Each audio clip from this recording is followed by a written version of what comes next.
They also made 2 gold rings and attached them to the top of corners of the chest piece. The 2 gold cords were put through the gold rings on the chest piece, and the ends of the cords were tied to the gold settings on the shoulder pieces of the ephod. 2 more gold rings were attached to the lower inside of the corners of the chest piece next to the ephod. Then 2 gold rings were attached to the ephod near the sash. Blue cords were used to attach the bottom rings of the chest piece to the rings of the ephod. In this way, the chest piece was held securely to the ephod above the beautiful sash. All this was done just as the Lord had commanded Moses. The robe of the ephod was woven entirely of blue yarn, with the opening for Aaron's head in the middle of it. The edge of this opening was reinforced with a woven collar so it would not tear. Pomegranates were attached to the bottom edge of the robe. These were finely crafted of blue, purple, and scarlet yarn. Bells of pure gold were placed between the pomegranates along the hem of the robe, with bells and the pomegranates alternating all around the hem. This robe was to be worn when Aaron ministered to the Lord, just as the Lord had commanded Moses. Tunics were then made for Aaron and his sons from the fine linen cloth. The turban and the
Good evening, Promised Land family.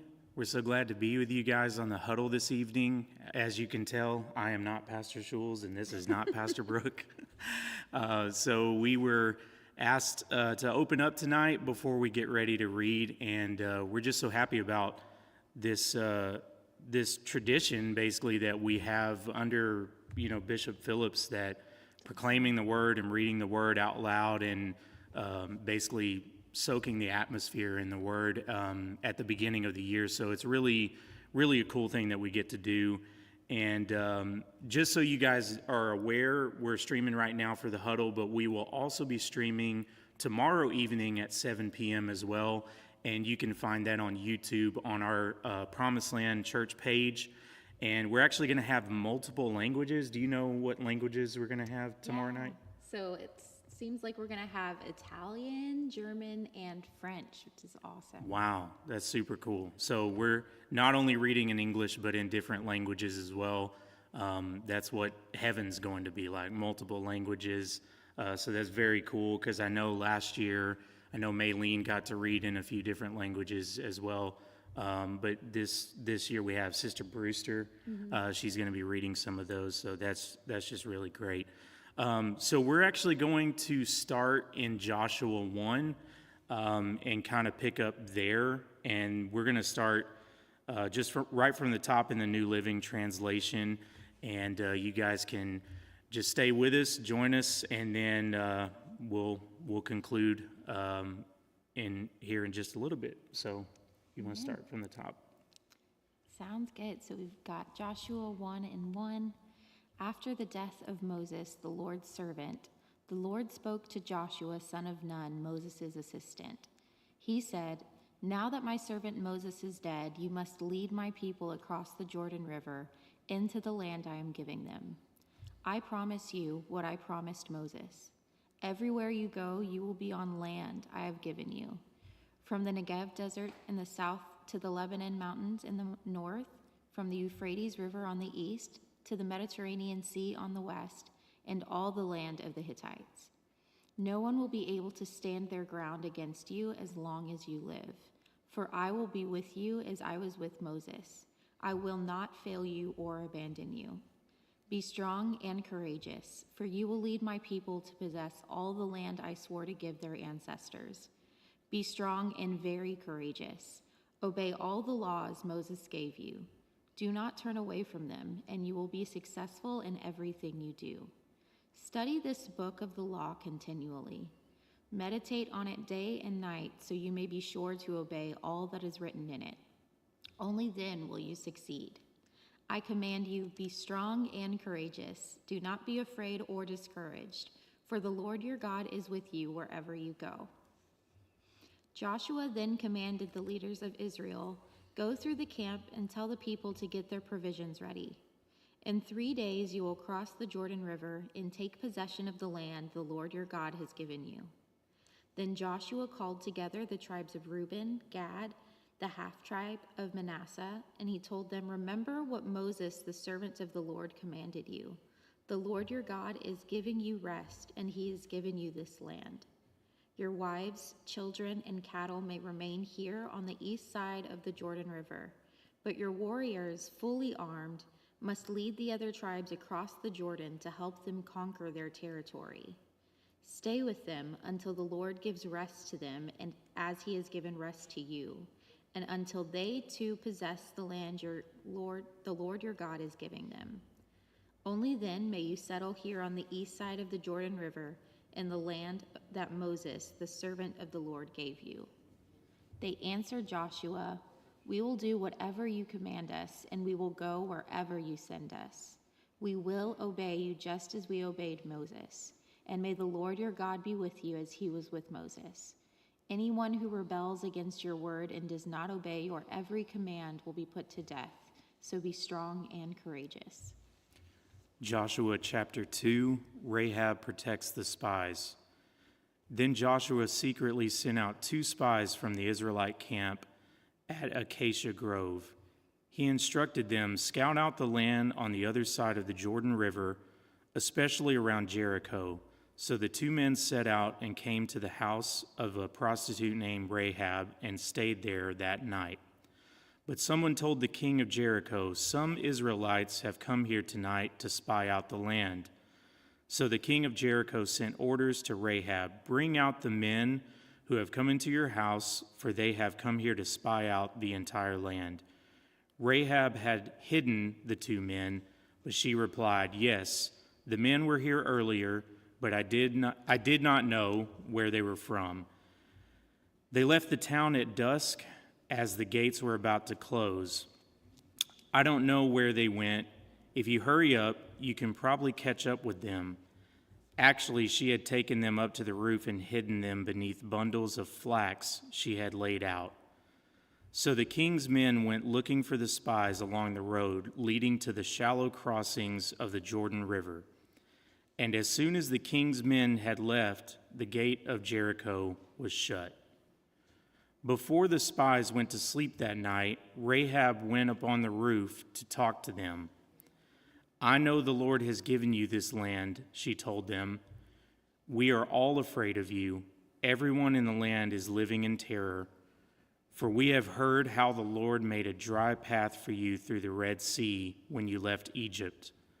And we know what you did to Sihon and Og, the two Amorite kings east of the Jordan River, whose people you completely destroyed. No wonder our hearts have melted in fear. No one has the courage to fight after hearing such things, for the Lord your God is the supreme God of the heavens above and the earth below. Now swear to me by the Lord that you will be kind to me and my family, since I have helped you. Give me some guarantee that when Jericho is conquered, you will let me live, along with my father and mother, my brothers and sisters, and all their families. We offer our own lives as a guarantee for your safety." The men agreed. "If you don't betray us, we will keep our promise and be kind to you when the Lord gives us the land." Then, since Rahab's house was built into the town wall, she let them down by a rope through the window. "Escape to the hill country," she told them. "Hide there for 3 days from the men searching for you. Then when they have returned, you can go on your way." Before they left, the men told her, "We will be bound by the oath we have taken only if you will follow these instructions. When we come into the land, you must leave this scarlet rope hanging from the window through which you let us down. And all of your family members, your father, mother, brothers, and all your relatives must be inside the house. If they go out into the street and are killed, it will not be our fault.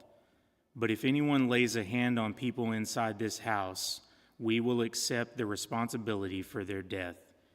If you betray us, however, we are not bound by this oath in any way." "I accept your terms," she replied. And she sent them on their way, leaving the scarlet rope hanging from the window. The spies went up into the hill country and stayed there for 3 days. The men who were chasing them searched everywhere along the road, but they finally returned without success. Then the 2 spies came down from the hill country, crossed the Jordan River, and reported to Joshua all that had happened to them. "The Lord has given us the whole land," they said, "for all the people in the land are terrified of us." Joshua chapter 3. The Israelites crossed the Jordan. Early the next morning, Joshua and all the Israelites left Acacia and arrived at the banks of the Jordan River, where they camped before crossing.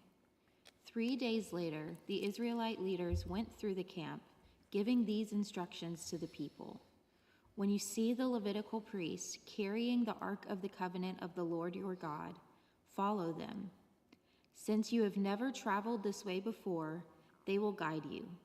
Stay about a half-mile behind them, keeping a clear distance between you and the ark. Make sure you don't come any closer." Then Joshua told the people, "Purify yourselves, for tomorrow the Lord will do great wonders among you." In the morning, Joshua said to the priests, "Lift up the Ark of the Covenant and lead the people across the river." And so they started out. The Lord told Joshua, Today I will begin to make you great in the eyes of all the Israelites. Now they will know that I am with you, just as I was with Moses. Give these instructions to the priests who are carrying the Ark of the Covenant. When you reach the banks of the Jordan River, take a few steps into the river and stop." So Joshua told the Israelites, "Come and listen to what the Lord your God says. Today you will know that the living God is among you. He will surely drive out the Canaanites, Hittites, Hivites, Perizzites, Girgashites, Amorites, and Jebusites. Think of it. The Ark of the Covenant, which belongs to the Lord of the whole earth, will lead you across the Jordan River. Now choose 12 men, one from each tribe. The priests will be carrying the Ark of the Lord of all the earth. When their feet touch the water, the flow of water will be cut off upstream, and the river will pile up there in one heap. When the people set out to cross the Jordan, the priests who were carrying the Ark of the Covenant went ahead of them. Now it was the harvest season, and the Jordan was overflowing its banks. But as soon as the feet of the priests who were carrying the ark touched the water at the river's edge, the water began piling up at a town upstream called Adam, which is near Zarethan. And the water below that point flowed to the Dead Sea until the riverbed was dry. Then all the people crossed over near the city of Jericho. Meanwhile, the priests who were carrying the Ark of the Lord's covenant stood on dry ground in the middle of the riverbed as the people passed by them. They waited there until everyone had crossed the Jordan on dry ground. Joshua chapter 4. Memorials to the Jordan crossing. When all the people had crossed the Jordan, the Lord said to Joshua, "Now choose 12 men, one from each tribe. Tell them, take 12 stones from the very place where the priests are standing in the middle of the Jordan. Carry them out and pile them up at a place where you will camp tonight." So Joshua called together the 12 men he had chosen, one from each of the tribes of Israel. He told them, "Go into the middle of the Jordan in front of the ark of the Lord your God. Each of you must pick up one stone and carry it out on your shoulder. 12 stones in all, one for each of the 12 tribes of Israel. We will use these stones to build a memorial. In the future, your children will ask, 'What do these stones mean?' Then you can tell them, 'They remind us that the Jordan River stopped flowing when the Ark of the Lord's covenant went across. These stones will stand as a memorial among the people of Israel forever.' So the men did as Joshua had commanded them. They took the 12 stones from the middle of the Jordan River, one for each tribe, just as the Lord had told Joshua. They carried them to a place where they camped for the night and constructed the memorial there. Joshua also set up a pile of 12 stones in the middle of the Jordan at the place where the priests who carried the Ark of the Covenant were standing. And they are there to this day. The priests who were carrying the ark stood in the middle of the river until all of the Lord's commands that Moses had given Joshua were carried out. Meanwhile, the people hurried across the riverbed, and when everyone was safely on the other side, the priests crossed over with the ark of the Lord as the people watched. The armed warriors from the tribes of Reuben, Gad, and the half-tribe of Manasseh led the Israelites across the Jordan just as Moses had directed. These armed men, about 40,000 strong, were ready for battle, and the Lord was with them as they crossed over to the plains of Jericho.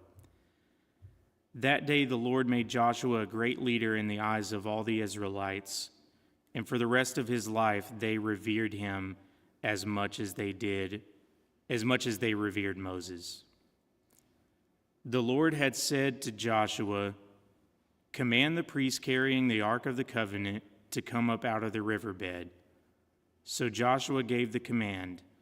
As soon as the priests carrying the Ark of the Lord's Covenant came up out of the riverbed, and their feet were on high ground, the water of the Jordan returned and overflowed its banks as before. The people crossed the Jordan on the 10th day of the first month. Then they camped at Gilgal, just east of Jericho. It was there at Gilgal that Joshua piled up the 12 stones taken from the Jordan River. Then Joshua said to the Israelites, "In the future, your children will ask, 'What do these stones mean?' Then you can tell them, 'This is where the Israelites crossed the Jordan on dry ground. For the Lord your God dried up the river right before your eyes, and he kept it dry until you were all across, just as he did at the Red Sea, when he dried it up until we had all crossed over. He did this so all the nations of the earth might know that the Lord's hand is powerful, and so you might fear the Lord your God forever." Joshua chapter 5. When all the Amorite kings west of the Jordan and all the Canaanite kings who lived along the Mediterranean coast heard how the Lord had dried up the Jordan River so the people of Israel could cross, they lost heart and were paralyzed with fear. Israel reestablishes covenant ceremonies. At that time, the Lord told Joshua, "Use knives of flint to make the Israelites a circumcised people again." So Joshua made flint knives and circumcised the entire male population of Israel at Gibeath-Haaraloth. Joshua had to circumcise them because all of the men who were old enough to bear arms when they left Egypt had died in the wilderness. Those who left Egypt had all been circumcised, but none of those born after the Exodus during the years in the wilderness had been circumcised. The Israelites wandered in the wilderness for 40 years until all the men who were old enough to bear arms when they left Egypt had died. For they had disobeyed the Lord, and the Lord vowed he would not let them enter the land he had sworn to give us, a land flowing with milk and honey. So Joshua circumcised their sons who had not been circumcised on the way to the promised land, those who had grown up to take their fathers' places. After all the males had been circumcised, they rested in the camp until they were healed. Then the Lord said to Joshua, "Today I have rolled away the shame of your slavery in Egypt." So that place has been called Gilgal to this day. While the Israelites were camped at Gilgal on the plains of Jericho, they celebrated Passover on the evening of the 14th day of the first month, the month that marked their exodus from Egypt. The very next day, they began to eat unleavened bread and roasted grain harvested from the land. No manna appeared that day, and it was never seen again. So from that time on, the Israelites ate from the crops of Canaan. The Lord's commander confronts Joshua. As Joshua approached the city of Jericho, he looked up and saw a man facing him with a sword in hand. Joshua went up to him and asked him, "Are you friend or foe?" "Neither one," he replied. "I am commander of the Lord's army." At this, Joshua fell with his face to the ground in reverence. "I am at your command," Joshua said. "What do you want your servant to do?" The commander of the Lord's army replied, "Take off your sandals, for this is holy ground." And Joshua did as he was told. Chapter 6, the fall of Jericho. Now the gates of Jericho were tightly shut because the people were afraid of the Israelites. No one was allowed to go out or in, but the Lord said to Joshua, "I have given you Jericho, its king and all its warriors. You and your fighting men should march around the town once a day for 6 days. 7 priests will walk ahead of the ark, each carrying a ram's horn. On the 7th day, you are to march around the town 7 times with the priests blowing the horns. When you hear the priests give one long blast on the ram's horn, have all the people shout as loud as they can, Then the walls of the town will collapse, and the people can charge straight into the town." So Joshua called together the priests and said, "Take up the ark of the Lord's covenant and assign 7 priests to walk in front of it, each carrying a ram's horn." Then he gave orders to the people, "March around the town, and the armed men will lead the way in front of the ark of the Lord." After Joshua spoke to the people, the 7 priests with the ram's horns started marching in the presence of the Lord, blowing the horns as they marched, and the ark of the Lord's covenant followed behind them. Some of the armed men marched in front of the priests with the horns, and some behind the ark, with the priests continually blowing the horns. "Do not shout, do not even talk," Joshua commanded. "Not a single word from any of you until I tell you to shout, then shout." So the ark of the Lord was carried around the town once that day, and then everyone returned to spend the night in the camp. Joshua got up early the next morning, and the priests again carried the ark of the Lord. The 7 priests with the ram's horns marched in front of the ark of the Lord, blowing their horns. Again, the armed men marched both in front of the priests with the horns and behind the ark of the Lord. All this time the priests were blowing their horns. On the second day, they again marched around the town once they returned to camp. They followed this pattern for 6 days.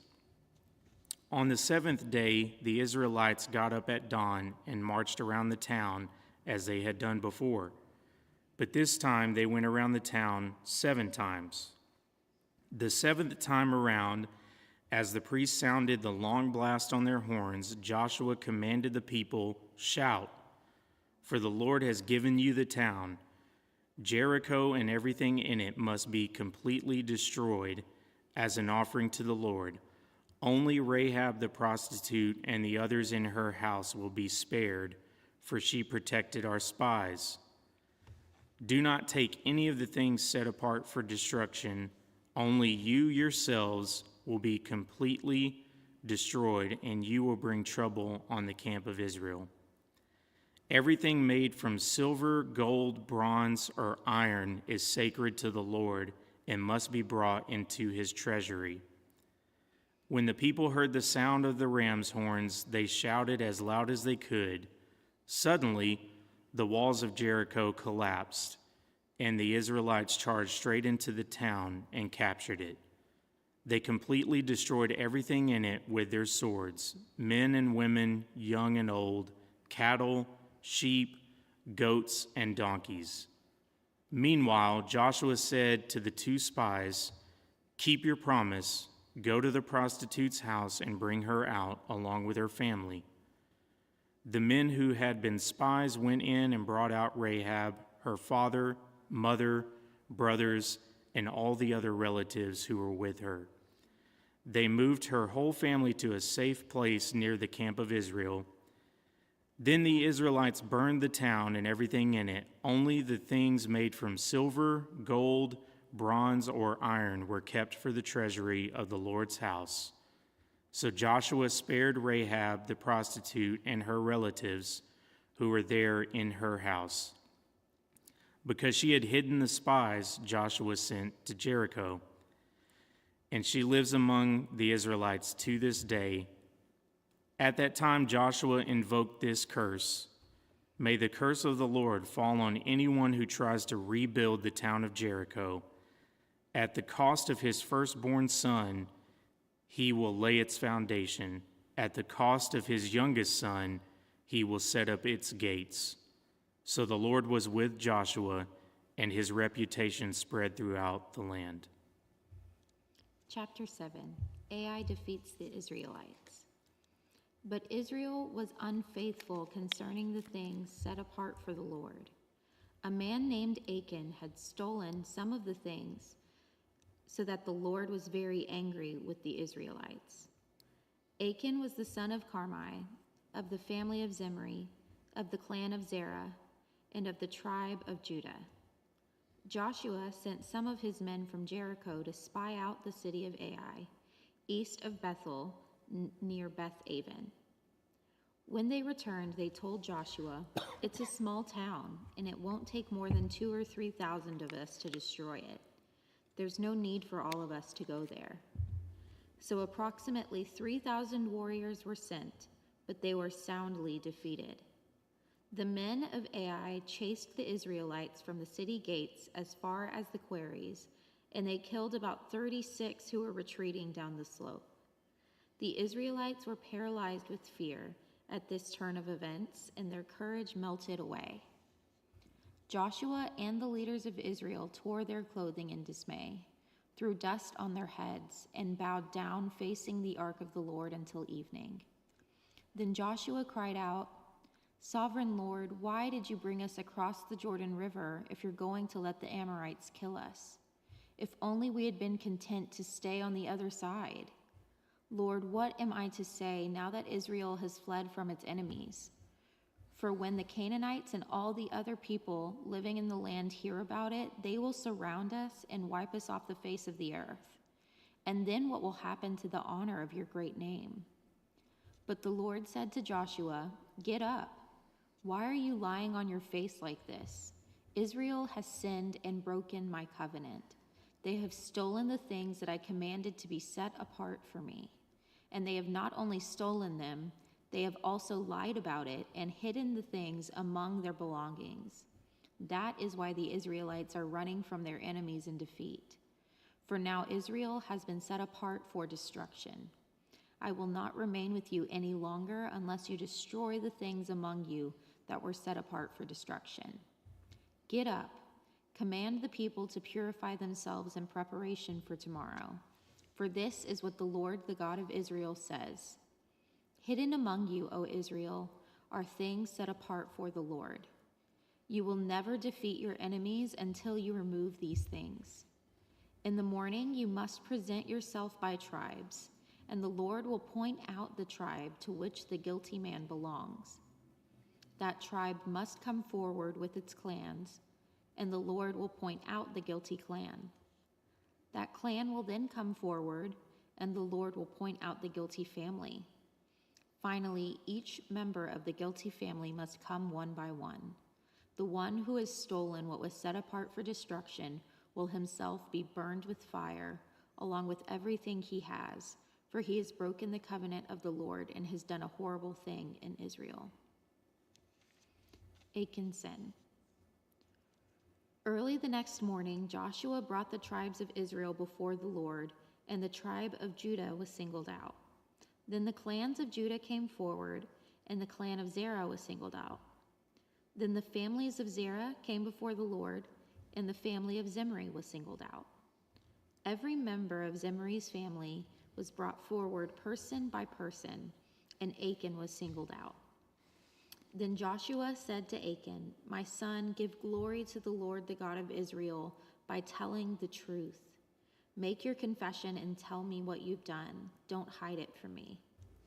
Achan replied, "I have sinned against the Lord, the God of Israel. For I saw a beautiful robe imported from Babylon, 200 silver coins, a bar of gold weighing more than a pound. I wanted them so much that I took them. They are hidden in the ground beneath my tent, with the silver buried deeper than the rest." So Joshua sent some men to make a search. They ran to the tent and found the stolen goods hidden there, just as Achan had said, with the silver buried beneath the rest.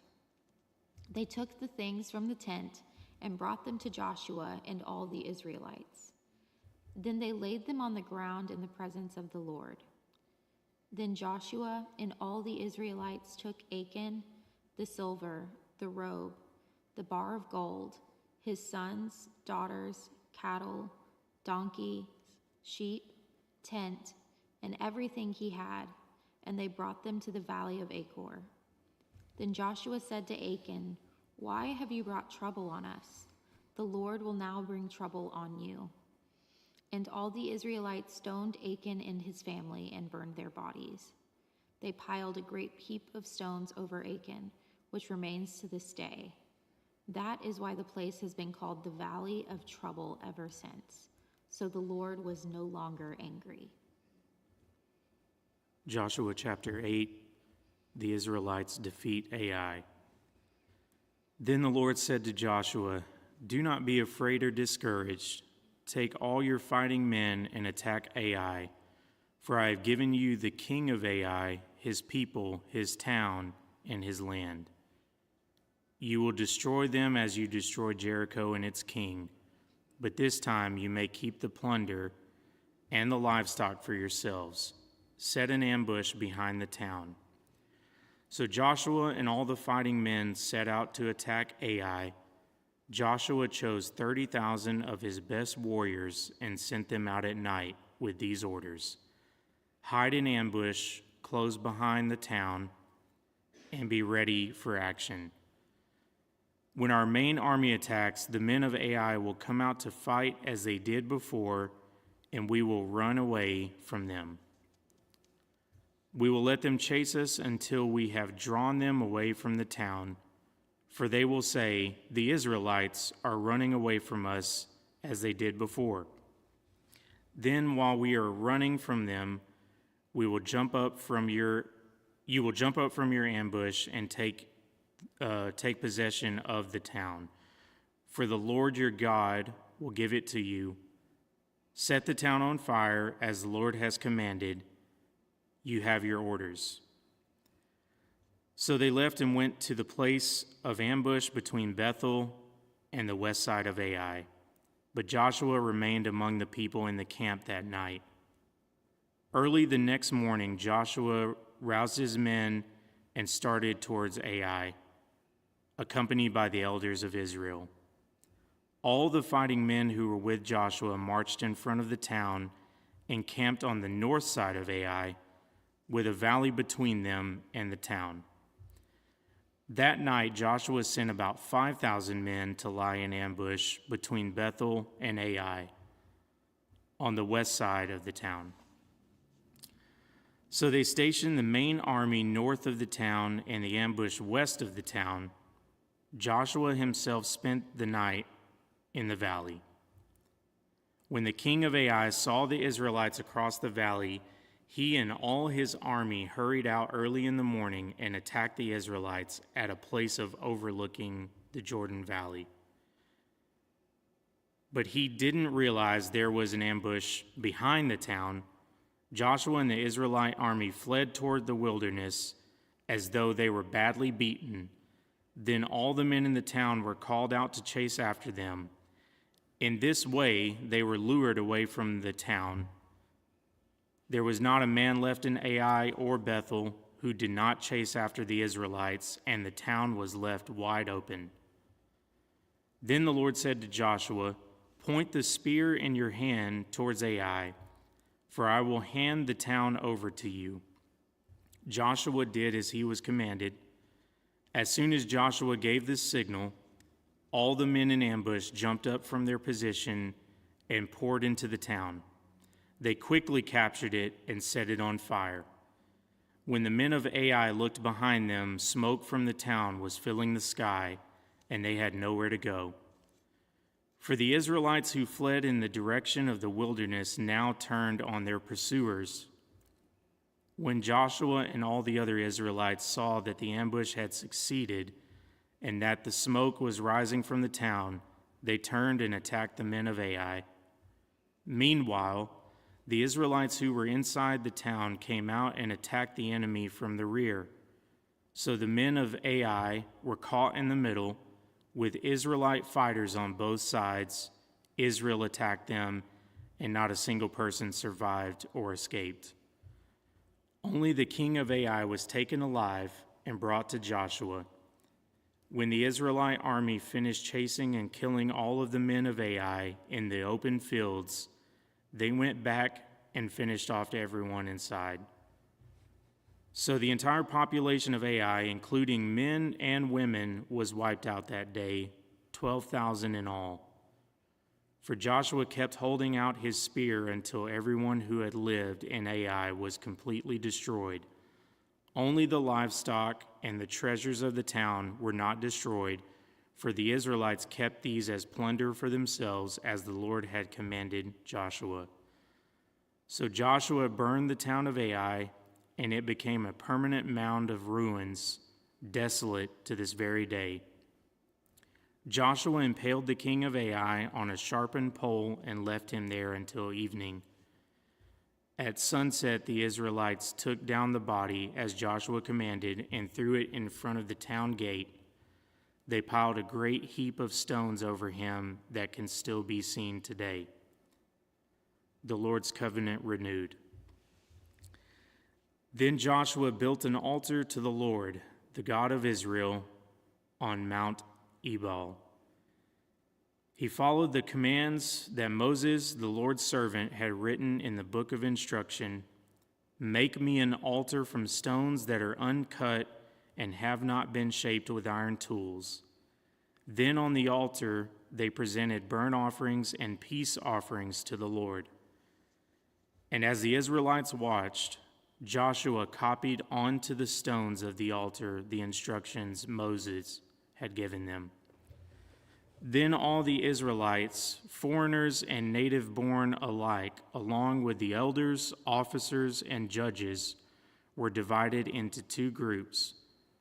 One group stood in front of Mount Gerizim, the other in front of Mount Ebal.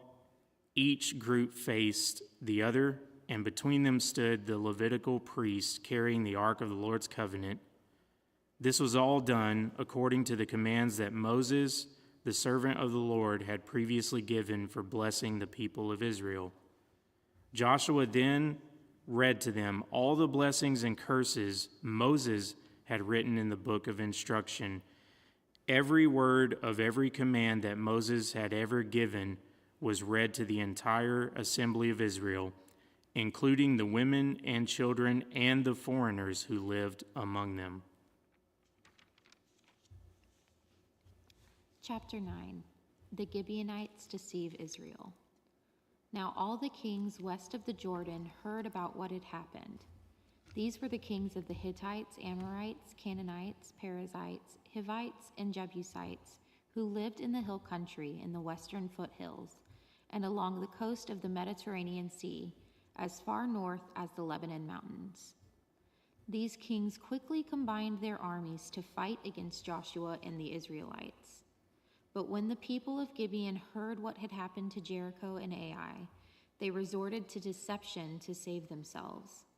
They sent ambassadors to Joshua, loading their donkeys with weathered saddlebags, and satyrs to Joshua, loading their donkeys, with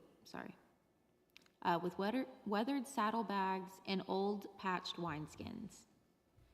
They put on ragged clothes and worn-out patched sandals, and they took along dry, moldy bread for provisions. When they arrived at the camp of Israel at Gilgal, they told Joshua and the men of Israel, "We have come from a distant land to ask you to make a peace treaty with us." The Israelites replied to these Hivites, "How do we know you don't live nearby? For if you do, we cannot make a treaty with you." They replied, "We will be your servants." "But who are you?" Joshua demanded. "Where do you come from?"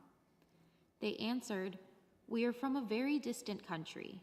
We have heard of the might of the Lord your God and of all he did in Egypt. We have also heard what he did to the two Amorite kings east of the Jordan River, King Sihon of Heshbon and King Og of Bashan, who lived in Ashtaroth. So our leaders and our people instructed us, prepare for a long journey. Go meet with the people of Israel and declare our people to be their servants and ask for peace. This bread was hot from the ovens when we left, but now, as you can see, it is dry and moldy. These wineskins were new when we filled them, but now they are old and cracked, and our clothing and sandals are worn out from our long, hard trip.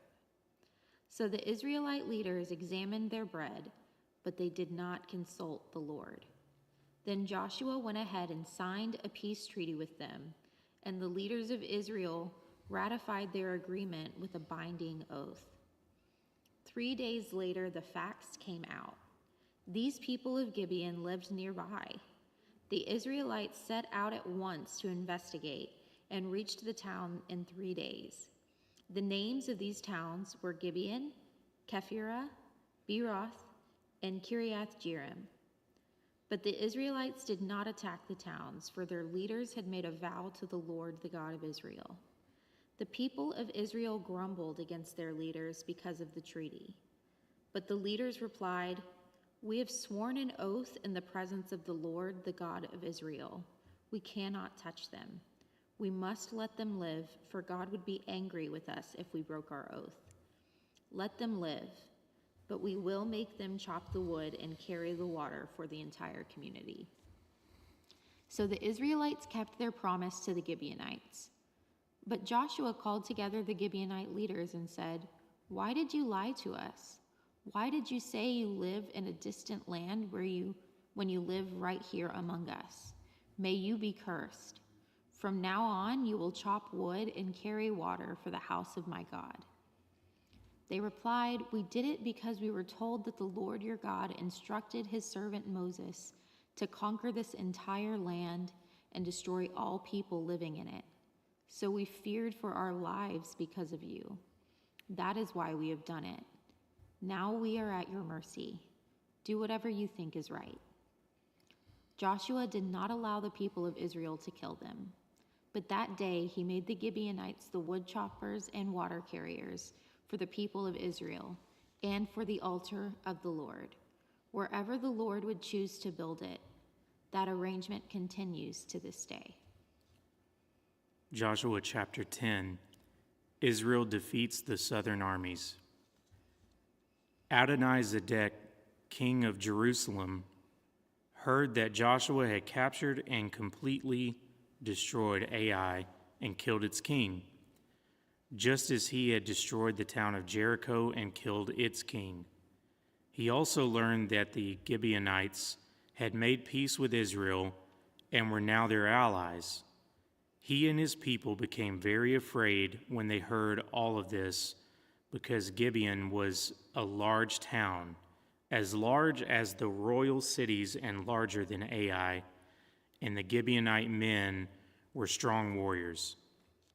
So King Adoni-Zedek of Jerusalem sent messengers to several other kings, Hoam of Hebron, Piram of Jarmuth, Japhiah of Lachish, and Debir of Eglon.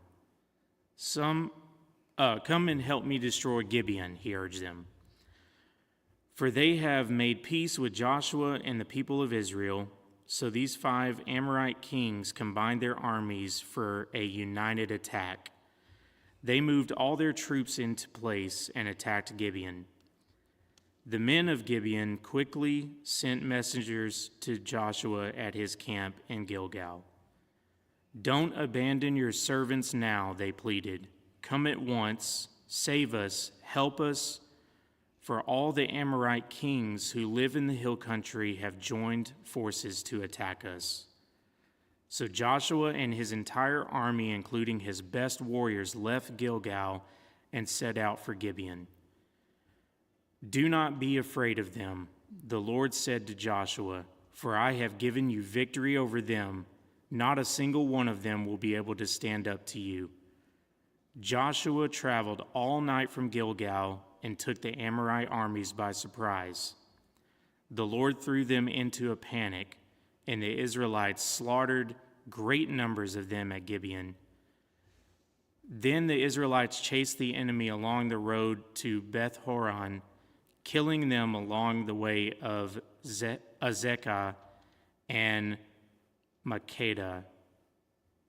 As the Amorites retreated down the road from Beth Horon, the Lord destroyed them with a terrible hailstorm from heaven that continued until they reached Azekah. The hail killed more of the enemy than the Israelites killed with the sword. On the day the Lord gave the Israelites victory over the Amorites, Joshua prayed to the Lord in front of all the people of Israel. He said, "Let the sun stand still over Gibeon and the moon over the valley of Ajalon. So the sun stood still, and the moon stayed in place until the nation of Israel had defeated its enemies. Is this event not recorded in the book of Jashar? The sun stayed in the middle of the sky, and it did not set as on a normal day. There has never been a day like this one before or since when the Lord answered such a prayer. Surely the Lord fought for Israel that day. Then Joshua and the Israelite army returned to their camp at Gilgal. Joshua kills the 5 southern kings. During the battle, the 5 kings escaped and hid in a cave at Makkedah.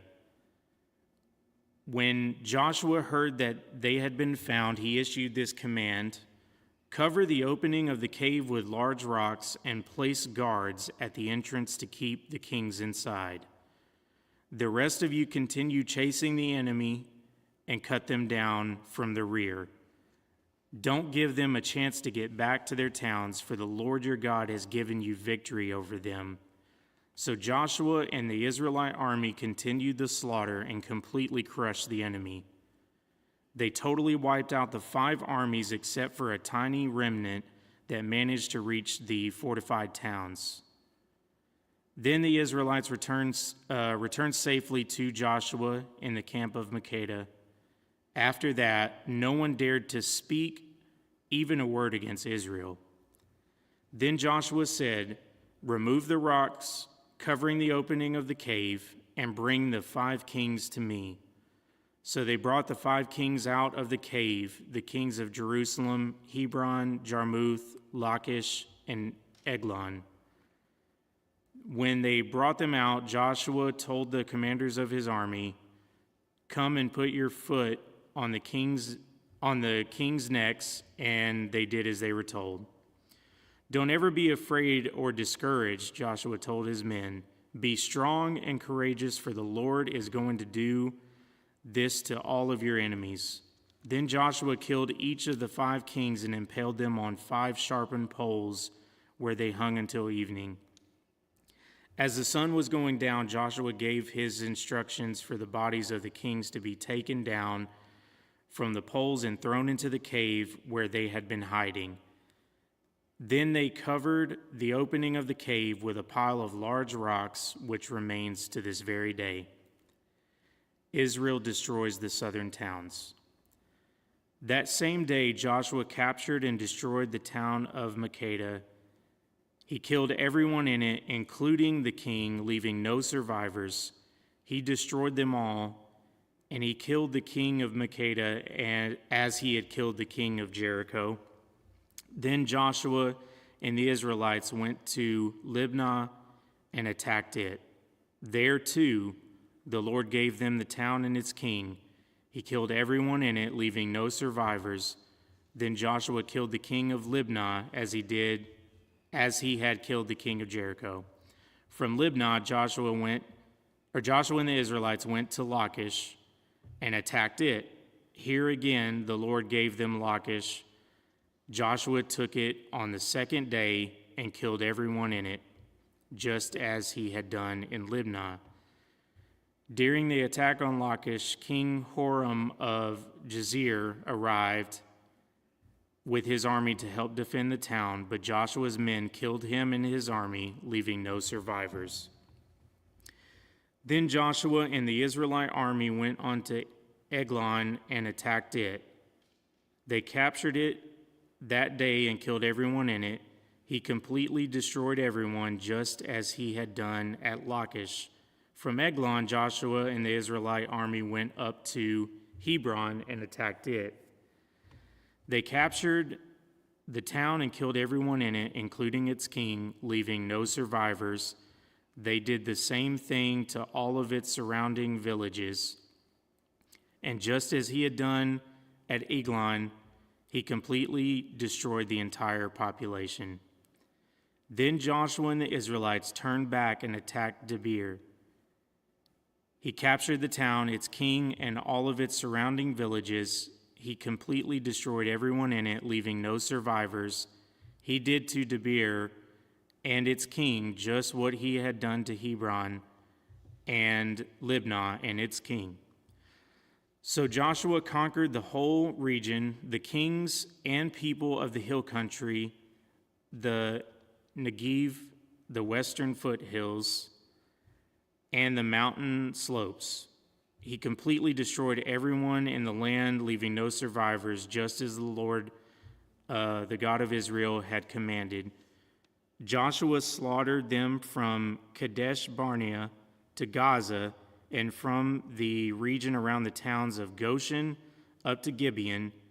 Joshua conquered all these kings and their land in a single campaign, for the Lord, the God of Israel, was fighting for his people. Then Joshua and the Israelite army returned to their camp at Gilgal. Joshua chapter 11. Israel defeats the northern kings. When King Jabin of Hazor heard what had happened, he sent urgent message to the following kings: King Jobab of Madon, the king of Shimron, the king of Akshaph, all the kings of Galilee, all the kings of the northern hill country, the kings in the Jordan Valley south of Galilee, the kings in the western foothills, the kings of Naphoth Dor on the west, the kings of Canaan both east and west, the kings of the Amorites, the kings of the Hittites, the kings of the Perizzites, the kings in the Jebusite hill country, and the Hivites in the town on the slope of Mount Hermon in the land of Mizpah. All these kings responded by mobilizing their warriors and uniting to fight against Israel. Their combined armies, along with a vast array of horses and chariots, covered the landscape like the sand on the seashore. They established their camp around the water near Merom to fight against Israel.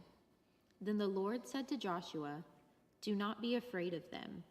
By this time tomorrow they will all be dead. Cripple their horses and burn their chariots." So Joshua and his warriors traveled to the water near Merom and attacked suddenly. And the Lord gave them victory over their enemies. The Israelites chased them as far as the Great Sidon and Misrephoth-Maim and eastward into the valley of Mizpah, until not one enemy warrior was left alive. Then Joshua crippled the horses and burned all the chariots, just as the Lord had instructed.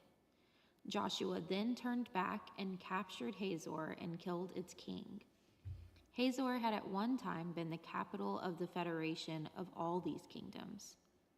The Israelites completely destroyed every living thing in the city. Not a single person was spared. And then Joshua burned the city.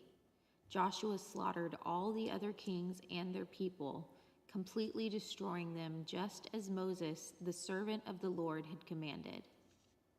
However, Joshua did not burn any of the cities built on mounds except Hazor, and the Israelites took all the captured goods and cattle of the ravaged cities for themselves, but they killed all the people. As the Lord had commanded his servant Moses, so Moses commanded Joshua. And Joshua did as he was told, carefully obeying all of the Lord's instructions to Moses. So Joshua conquered the entire region, the hill country, the Negev, the land of Goshen, the western foothills, the Jordan Valley, the mountains and lowlands of Israel. The Israelite territory now extended all the way from Mount Halak, which led up to Seir, to Baal-gad at the foot of Mount Hermon, in the valley of Lebanon.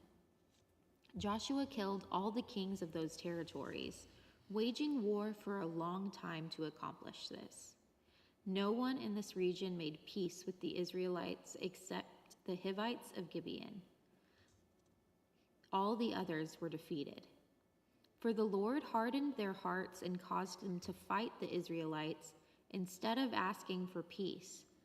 So they were completely and mercilessly destroyed, as the Lord had commanded Moses. During this period, Joshua destroyed all the descendants of Anak, who lived in the hill country of Hebron, Debir, Anab, and the entire hill country of Judah and Israel. He killed them all and completely destroyed their towns. No one was left in all the land of Israel, though some still remained in Gaza, Gath, and Ashdod. So Joshua took control of the entire land, just as the Lord had instructed Moses. He gave it to the people of Israel as their special possession, dividing the land among the tribes. So the land finally had rest from war. Awesome. Well, we want to thank you guys so much for joining us on this special edition of the Huddle. It was our honor and pleasure to get to read and be a part of this special event. And just a reminder, there's no classes tonight because it's Fifth Wednesday. And then also, if you want to sign up and you didn't get a chance to, you can call the office tomorrow and we can tell you what slots are still available. And I know a lot of people have signed up. Thank you guys so much for doing that. And we're just praying that the rest of the Biblethon goes amazing, and we know everybody's going to do a fantastic job. And we love you guys and appreciate you and hope you have a good night. See you.